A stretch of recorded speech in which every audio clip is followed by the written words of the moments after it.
You've seen their names on Forbes lists. You've seen their jets, their yachts, their seemingly impossible success. But do you know the real stories behind their wealth? The struggles, the failures, the moments of doubt that almost ended everything before it began?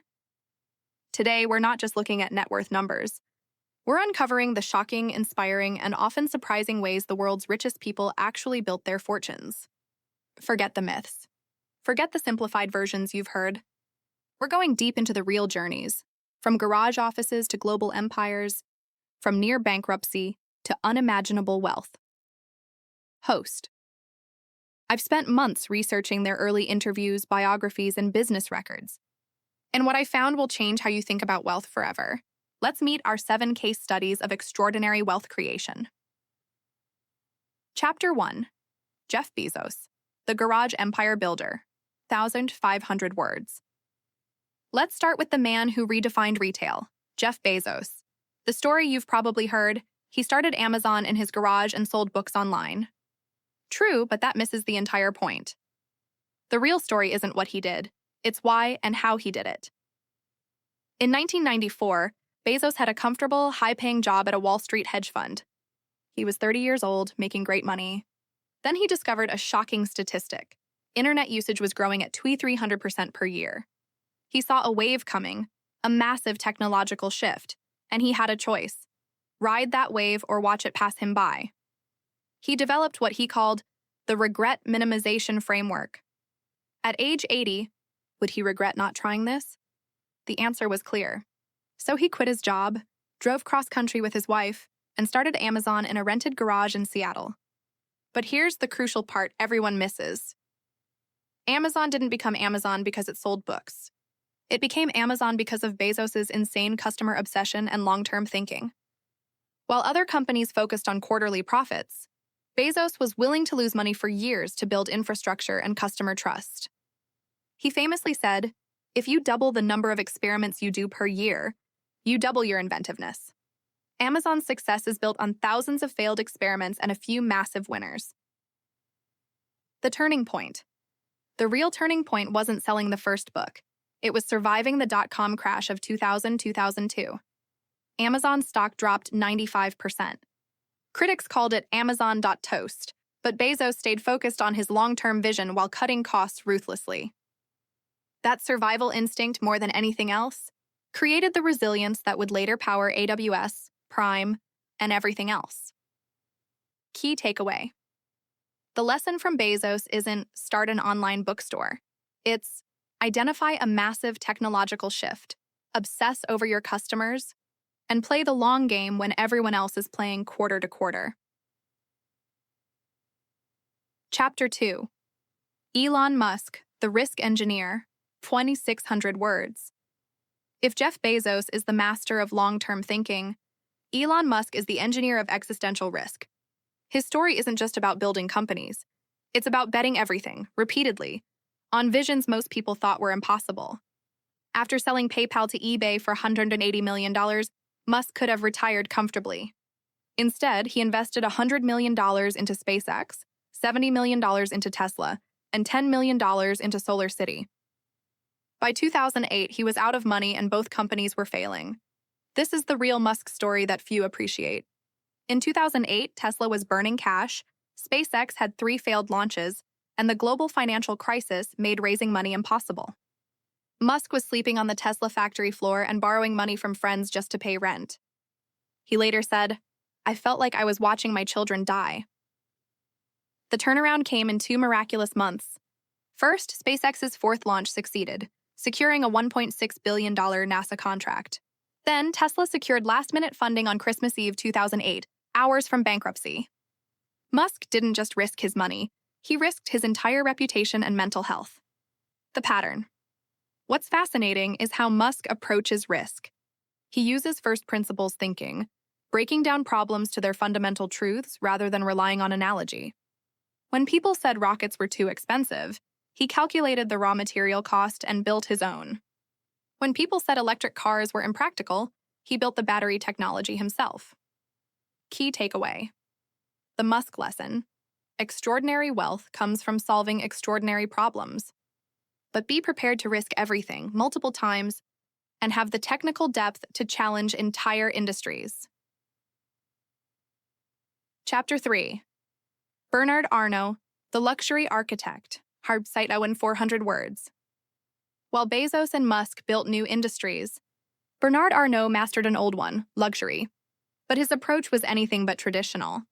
He didn't inherit luxury. He engineered it through ruthless business strategy. Arnault's story begins not in fashion, but in construction. His family owned a construction company.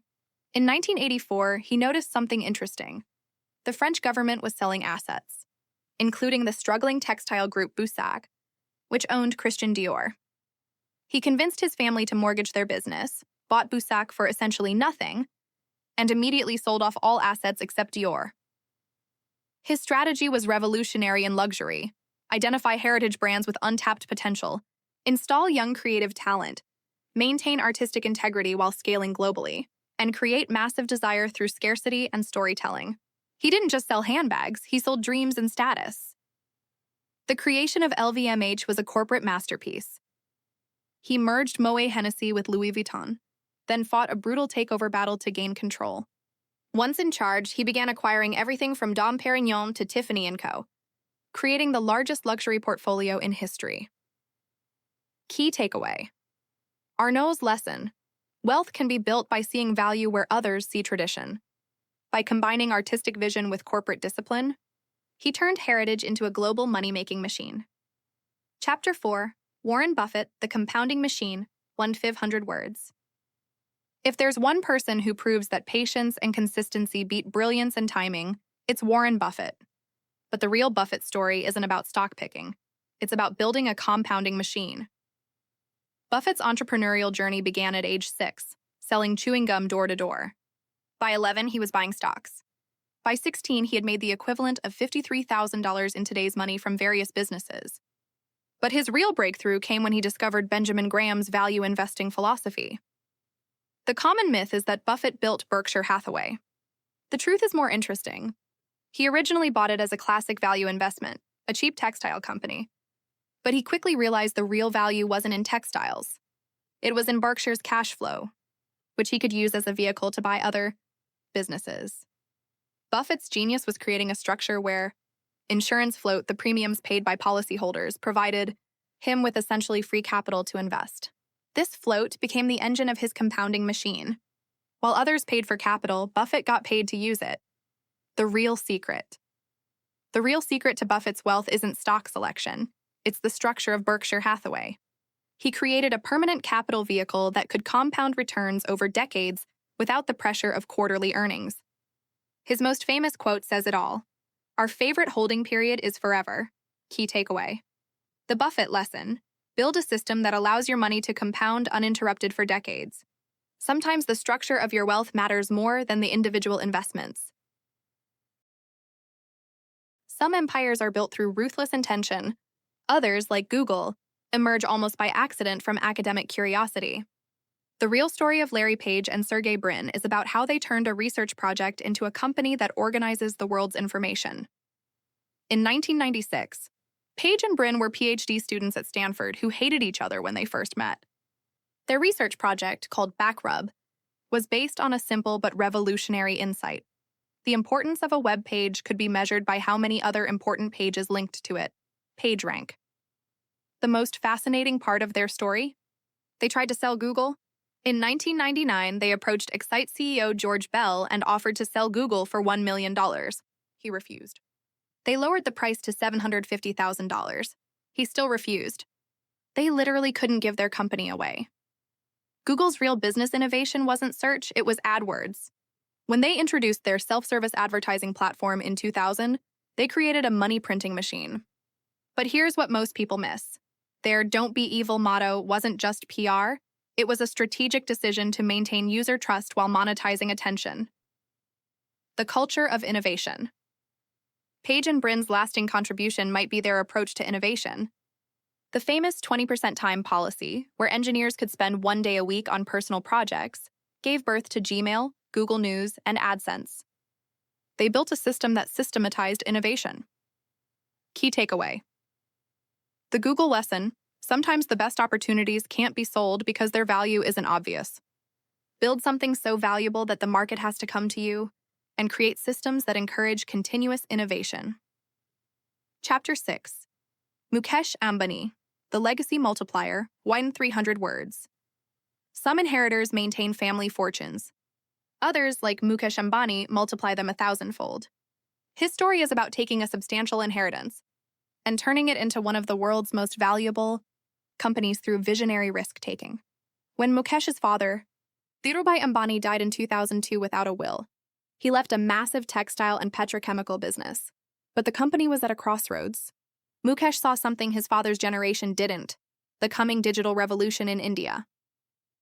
Ambani's masterstroke was Jio. In 2016, he invested $35 billion, most of Reliance's capital, to build a 4G network from scratch. Critics called it insane. But Ambani understood something fundamental. If you make internet access cheap enough, you can unlock an entire nation's digital economy. The Jio strategy was brilliant.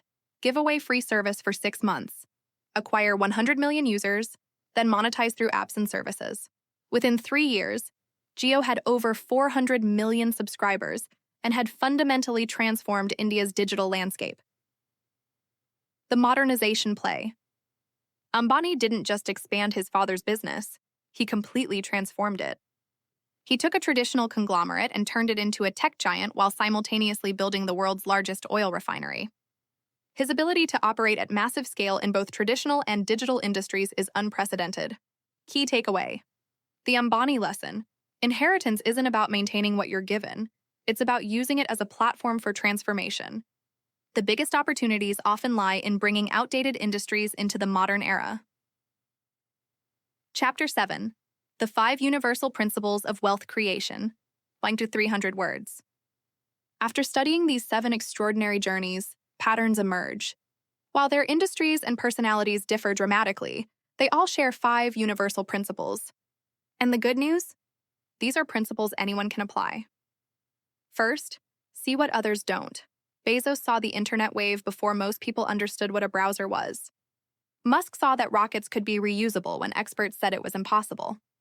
Arnault saw that luxury brands were undervalued assets.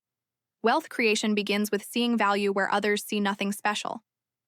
Second, embrace existential risk. Every one of these billionaires bet everything, multiple times. Bezos left a Wall Street career. Musk risked his entire PayPal fortune. Buffett bet his reputation on misunderstood companies. Safe choices don't create extraordinary wealth. Third, build systems, not just products. Amazon's real product is its logistics network. Berkshire's product is its capital allocation system. Google's product is its algorithm and data infrastructure. The real wealth is in the systems that keep generating value. Fourth, play the long game. Buffett holds stocks forever. Bezos was willing to lose money for a decade. Arnault revitalizes brands over decades. While others focus on quarterly results, the truly wealthy think in decades. Fifth, solve fundamental human needs. Retail, transportation, information, communication, energy, luxury. These billionaires didn't create frivolous products. They solved deep, fundamental human needs at scale. The bigger the problem you solve, the greater the wealth you can create. Conclusion: your wealth journey, 500 words.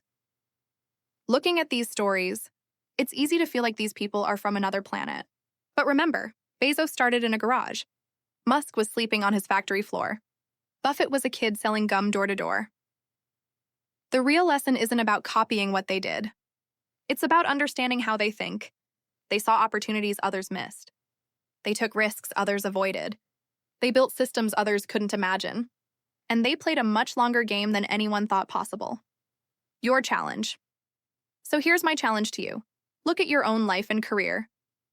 Where can you apply these principles? Where are you playing it too safe? Where are you thinking too small? Where are you focused on short-term gains instead of long-term value creation? Final thought. Wealth creation at this scale isn't about luck or privilege. It's about vision, courage, and relentless execution. These stories prove that ordinary people can build extraordinary things when they're willing to see the world differently and act when others hesitate. The next chapter of wealth creation is being written right now. Maybe you'll be in it. Thank you for watching.